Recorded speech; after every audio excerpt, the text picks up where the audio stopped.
El mercado de la renta está cambiando, depende de la ciudad. Vamos a hablar hoy de los nuevos desafíos del contrato, cuáles son las consecuencias que nos traen esos desafíos y sobre todo vamos a hablar de las alternativas para que tú puedas sacar ventaja de esos desafíos, ya sea como inversionista o como inquilino. Hola, mi nombre es Carlos Devi y en nuestro canal trabajamos herramientas para crecer con bienes raíces con poco dinero y aún sin dinero en los bancos, crear ingreso pasivo para tener la libertad financiera y tenemos el orgullo de miles de personas que han logrado esto viendo nuestros videos, como tú lo estás haciendo ahora. Muchas gracias. Y si te gusta esta información, por favor suscríbete porque queremos que esta información le llegue a muchas personas como tú. Bueno, vamos a hablar primero de los desafíos. Y obviamente que estos no son los mismos desafíos en todos los mercados. Cada mercado tiene unas características y tú vas a saber qué se aplica y qué no se aplica a su mercado. ¿Qué es lo que está pasando en la Florida? En la Florida específicamente, donde yo tengo mis propiedades, lo que ha ocurrido es que en los últimos meses han llegado muchísimas casas nuevas al mercado y eso ha afectado el valor de la renta. Ya la renta no está subiendo como estaba subiendo antes, que me parece muy bien, porque a quienes tenemos propiedades tampoco nos interesa que las rentas suban demasiado porque eso hace más difícil el mercado para todos. Y nosotros queremos también que si el valor de la renta sube desproporcionadamente, y ahorita vamos a dar algunos argumentos de por qué suben también de ese valor, pues va a ser más difícil conseguir inquilinos y va a ser más difícil que ellos estén por largo tiempo. Eso realmente, cuando sube la renta, no es que sea, es un problema de muchas maneras. Entonces vamos a hablar de esos desafíos. Y hay unos que son obvios, que primero son los altos intereses. Al subir los intereses, el inversionista cuando compra la cuota de la hipoteca es más alta y si es más alta pues tiene que cobrar más renta porque en últimas lo que busca un inversionista es, y es la forma como muchas personas crean su libertad financiera con bienes raíces, es que la hipoteca y los gastos de impuestos y seguros y que además un pequeño o un margen, ojalá entre mejor, más grande mejor, para entre el valor del mercado y lo que yo gasto, que sea un flujo positivo. Pero lo que busco es que la renta me pague esos gastos y me dé un pequeño o un flujo positivo. Y realmente por eso yo hablo de un inmueble al año no hace daño, porque comprar un inmueble al año te va a permitir ir creando un portafolio a lo largo de 10 años y a los 10 años vas a ir acumulando renta que te va a permitir crear tu libertad y tu independencia financiera. Pero bueno, vamos a hablar de esos altos intereses, están sumándose a los altos precios, porque además de subir los intereses, como vino el COVID y también un poco el rezago de la crisis del 2008, que se demoraron los bancos en salir de esas construcciones, se demoró la construcción y ahora la oferta no ha crecido tanto como la demanda, especialmente porque también hay migración y los inmigrantes mueven el mercado de renta. Entonces, si hay más, los precios suben de las propiedades porque hay menos construcción, pero además suben también porque los materiales, que eso afecta la renta, han subido. ¿Cómo afectan los materiales? Si los materiales han subido porque subieron por el COVID, por todos los cambios del mercado, afecta el precio de la construcción, afecta el precio de venta, luego afecta el precio de renta. Pero también el alza de los materiales afecta a las personas que tenemos propiedades porque lo que antes un aire acondicionado que costaba $3,000 ahora vale $8,000, $9,000. Los techos que valían $7,000, $14,000, $15,000, $20,000. Realmente los precios han subido en forma significativa en todo y eso por supuesto es dinero que se invierte, que va a afectar en el mantenimiento de las propiedades, porque las propiedades, como cualquier producto o servicio, pues necesitan mantenimiento. Entonces, el precio de la pintura, de los pisos, de los materiales que se necesitan, todo eso al subir afecta el precio de la renta. Por otro lado, también ha aumentado el precio de la mano de obra. Antes pagaba $30, $40 a alguien que viniera a arreglar, ahora va a $75, casi el doble. Y eso también afecta el precio del mantenimiento y de las reparaciones. Luego eso afecta el precio final de la renta. Otro aspecto que es asombroso, impresionante lo que han subido, impresionante impresionante, especialmente en la Florida, son los seguros. Seguros que antes eran $100 mensuales, ahora son 200, 300, 400, $500 mensuales. Increíble lo que han subido. Que sí, por los huracanes y no sé qué, y algunos dicen que porque las compañías de seguros también están aprovechando y ganando más dinero, lo que sea, pero los seguros no solamente han subido, sino que las compañías de seguros se han puesto más exigentes. Entonces, para que yo le dé el seguro necesita cambiar el panel de electricidad, necesita arreglar el techo, necesita hacer cosas que implican gastos porque las compañías están cuidándose, que la propiedad esté en mejores condiciones, pero eso implica que el nivel de exigencia, que también haya que reparar las propiedades y eso también impacta la renta. Los impuestos. ¿Qué es lo que ha pasado con las ciudades? Que como ha bajado por la crisis, ha bajado, en muchos negocios pequeños están afectados. Luego, si venden menos, ganan menos, pagan menos impuestos a la ciudad. Si venden menos, pagan menos impuestos a las ventas. Entonces, todo esto afecta el ingreso de la ciudad y la ciudad tiene que seguir viviendo y pagando su nómina y arreglando las calles y haciendo eso. ¿Qué es lo que tiene? Lo único que tiene la ciudad, subir el impuesto del predial o el impuesto del patrimonio de la casa. Y eso también ha subido en forma significativa. ¿Y qué es lo que puede hacer un propietario cuando le suben el impuesto? No tiene otra opción sino pagar lo que le suban.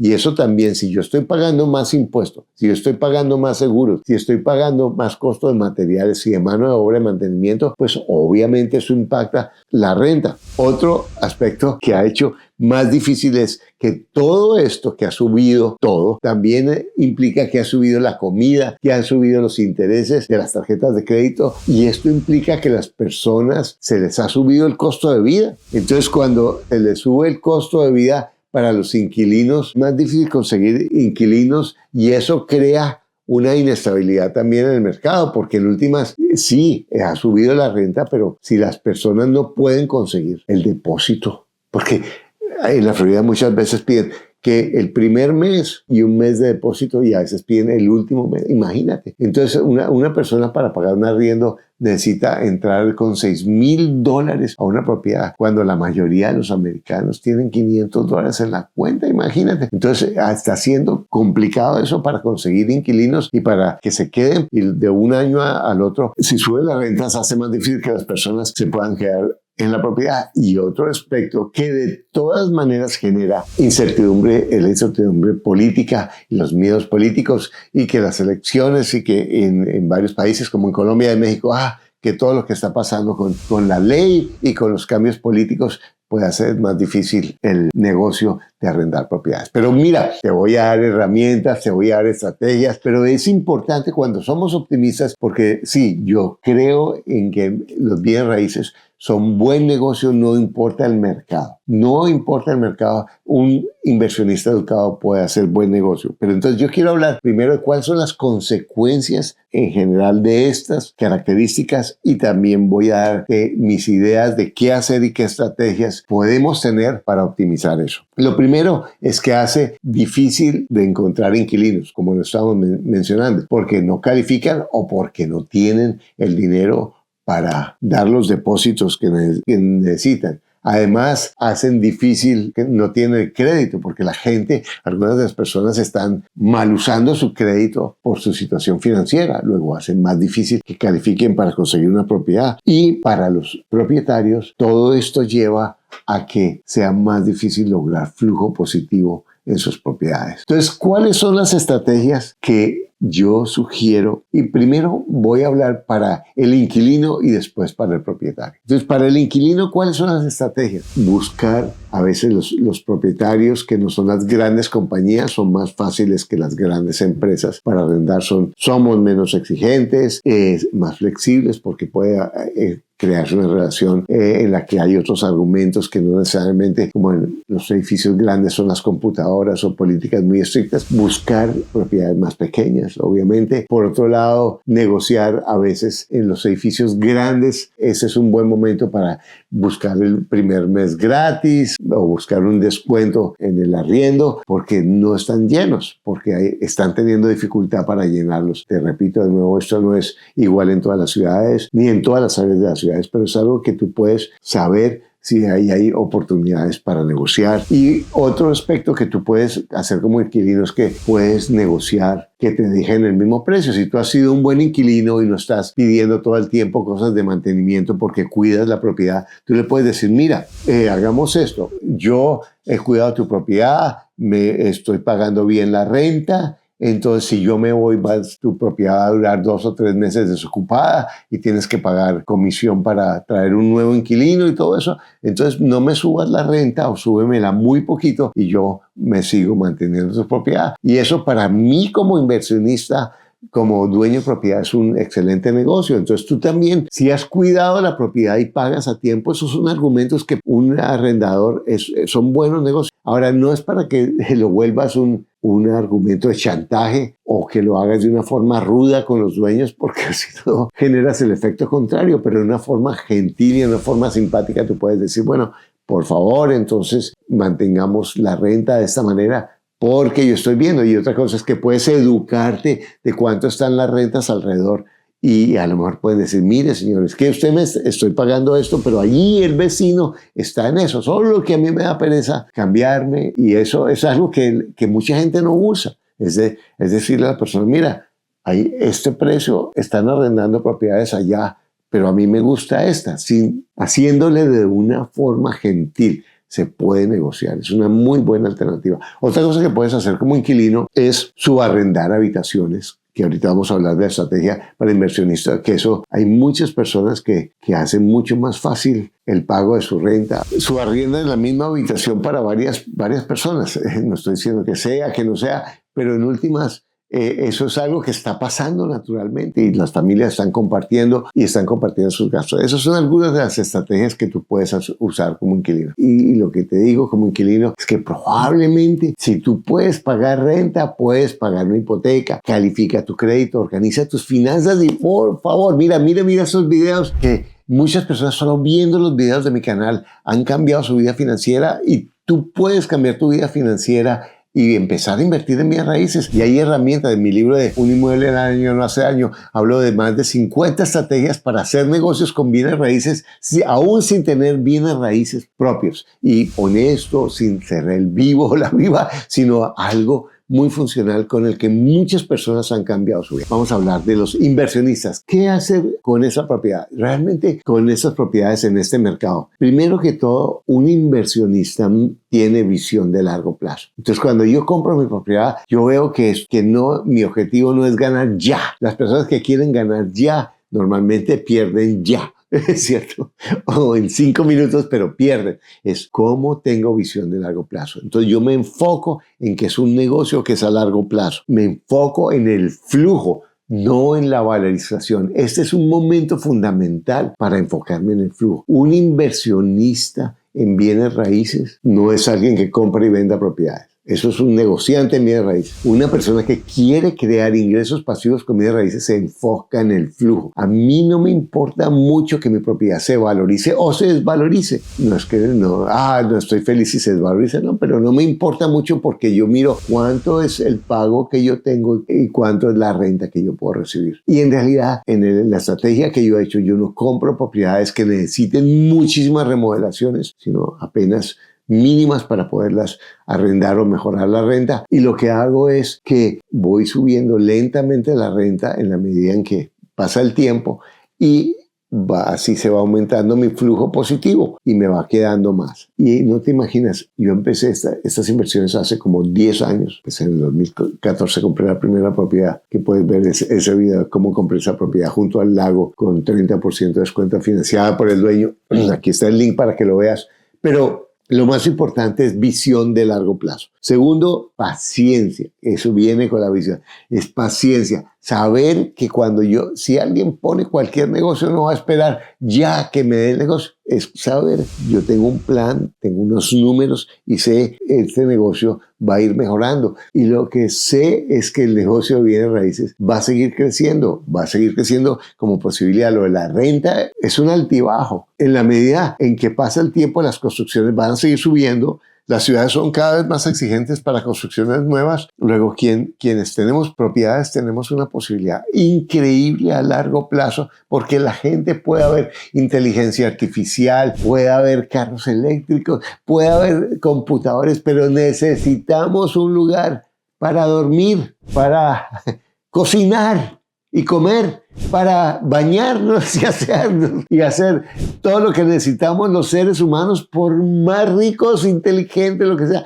Necesitamos en dónde vivir, en dónde tener nuestra familia, en dónde trabajar. Y esos son los bienes raíces. Entonces hay unas posibilidades espectaculares y muchísimas alternativas. Otro es educarse financieramente. Entender el negocio. Realmente un inversionista de bienes raíces no está comprando aquí y allá y una oficina y una bodega y un lote. Puede que sea una forma inversionista, pero quien crece a largo plazo con bienes raíces se enfoca en una sola área, en un solo tipo preferiblemente de negocio, y lo trata de mejorar todo el tiempo. Sabe qué es lo que quiere. Si yo sé qué es lo que yo quiero, puedo encontrar muchísimas oportunidades. ¿A qué nos está llevando este mercado? Que ya lo hemos mencionado varias veces en el video. A optimizar los espacios. Entonces, para muchos inversionistas ya se convierte en un excelente negocio arrendar habitaciones en vez de arrendar apartamentos. Y hay muchísimas alternativas para arrendar habitaciones. Quien arrienda una habitación necesita menos dinero. No hay que ser tan exigente con el crédito porque en última las personas no hay que hacerles el proceso de evicción normalmente, ¿cierto? Sino que el cambio de las cerraduras, o sencillamente dice las personas se van sin ningún problema, enfocarse y de verdad, recuerdo a Alejandra, una de mis estudiantes argentina que se fue a vivir a Barcelona y a los 63 años no tenía pensión y organizó su apartamento y sacó varias habitaciones y lo arrienda para Airbnb. Y ella decía que al comienzo se sentía incómoda porque los desconocía. Terminó sacándole el gusto a compartir con las personas y ahora no solamente gana dinero, tiene ingresos suficientes para mantenerse sin trabajar y disfruta a la gente que la visita y ha hecho unos amigos extraordinarios. Comprar viviendas populares. Entre más alta sea, más cara sea la vivienda, más baja la rentabilidad en general. Busca vivienda popular, busca mantener tus inquilinos. ¿Cómo se mantienen los inquilinos? Si el mercado no da, no le subas innecesariamente, no le subas demasiado. Si tienen necesidades para mejorar, hazle que su propiedad sea grata para que ellos puedan vivir, que sientan orgullo de vivir ahí. Que si no, es que hay una gotera, pues arreglar la gotera o arreglar lo que hay que a veces hay que hacerlo. Eso es parte del negocio de arrendar, pero si tú comienzas a hacerlo, al comienzo puede que sea mucho o que sea muy frecuente, pero en la medida en que tú vas como en todo aprendiendo cómo manejar la relación con tu inquilino y la relación de gastos de tu propiedad, vas a hacerlo mejor. Compra propiedades que no tengan administración en lo posible o HOA, porque ahí tengo menos control y sobre todo en Estados Unidos los apartamentos que requieren HOA tienen unos riesgos increíbles porque la junta de la administración de la propiedad me tiene que autorizar a mis inquilinos y eso es y además encuentro una propiedad que la junta de administración es corrupta, pues me va a subir la cuota de administración, o si tiene la propiedad un daño grande me va a subir sin que yo tenga el control, mientras que en una casa yo tengo mucho más el control. Esto va, si tienes espacios y lotes grandes, empieza a pensar en los containers, en los tiny house, en los trailers. Eso es algo que es un recurso que muchas ciudades más y más están permitiendo. Investiga, porque un container, aunque no es un bien raíz, tú lo puedes adaptar, lo puedes poner en el lote que tú tienes y te puede dar una rentabilidad muy grande con respecto a lo que vale una construcción convencional. Y algunos espacios comerciales que ahora están en problemas se pueden convertir en viviendas. Eso depende de la ciudad, depende del mercado, pero es algo que tú puedes hacer. Y como te mencionaba, las casas compartidas, que con varias familias puede ser una forma también de optimizar tu rentabilidad. Esto depende de cada persona, del gusto, de la educación, de las condiciones de cada persona. Pero lo que quiero decirte es que hay muchísimas oportunidades para crecer con bienes raíces, porque tú tienes todo lo que necesitas para lograr lo que quieras. Lo único que te aleja es un pensamiento que no es cierto. Te quiero invitar a suscríbete, ponle me gusta y si esta información es útil, compártela con otros. Y espero que puedas crear ingresos pasivos con bienes raíces porque cualquier persona lo puede hacer. Si yo lo hice, tú lo puedes hacer. Si te llamó la atención, aquí en este link encontrarás el acceso a mi webinar, a mi clase gratis en la que te daré estrategias que le han ayudado a decenas de miles de personas a cambiar su vida financiera.